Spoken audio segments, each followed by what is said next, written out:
এডিআৰিৰ result দিলে মই অত্যন্ত আনন্দিত যে তৃতীয় আৰু চতুৰ্থ শ্ৰেণীৰ ৰিজাল্ট দিয়াৰ পিছত সকলোৱে এটা কথা স্বীকাৰ কৰিছে যে এই ৰিজাল্ট মেৰিটৰ আধাৰত হৈছে, মেধাৰ ভিত্তিত হৈছে।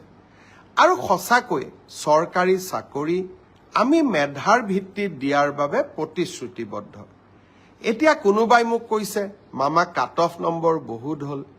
কাট অফ নম্বৰটো চৰকাৰে নিয়ন্ত্ৰণ নকৰে। যদি ৩,০০০ পোষ্ট থাকে আমি ২জন কৰি বা ৩জন কৰি উত্তীৰ্ণ প্ৰাৰ্থীক মাতো। ৩,০০০ পূৰণ ২, ৩,০০০ পূৰণ ৩, ৯,০০০। মেৰিট মতে ৯,০০০ নম্বৰটো আহি যোৱাৰ লগে লগে ৯,০০০ নম্বৰ লাভ কৰা ব্যক্তিজনৰ যিটো নম্বৰ সেইটোৱে কাট অফলৈকে ৰূপান্তৰিত হয়। কাট অফ কোনেও বনাই নিদিয়ে। কাট অফ ছাত্ৰ ছাত্ৰীসকলৰ পৰীক্ষাৰ ফলাফলে নিৰ্ণয় কৰে।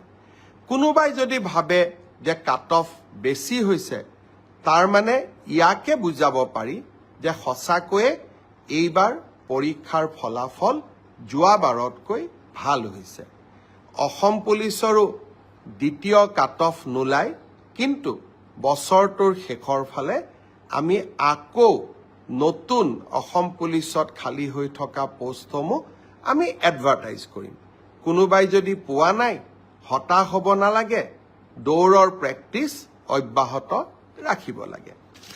এডিআৰি পৰীক্ষাৰ প্ৰসংগতে মই উল্লেখ কৰিব খুজিছোঁ যে এডিআৰিৰ চতুৰ্থ বৰ্গৰ পৰীক্ষাৰ বাবে এতিয়া এটা অৰেল টেষ্ট হ'ব।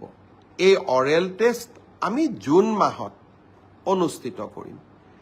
লগে লগে এডিআৰিৰ তৃতীয় বৰ্ষৰ পাছ কৰা ছাত্ৰ ছাত্ৰীসকল বা যুৱক যুৱতীসকলৰ বাবে এটা স্কিল টেষ্ট হ'ব।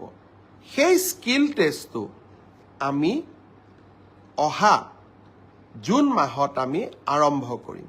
আমাৰ লক্ষ্য হৈছে যাতে এডিআৰিৰ নিযুক্তিও আমি 10 অক্টোবৰত দিব পাৰোঁ আৰু নৱেম্বৰ, ডিচেম্বৰ, জানুৱাৰীৰ ভিতৰত এডিআৰিৰ নতুন এডভাৰটাইজমেণ্টটো আমি যাতে দিব পাৰোঁ।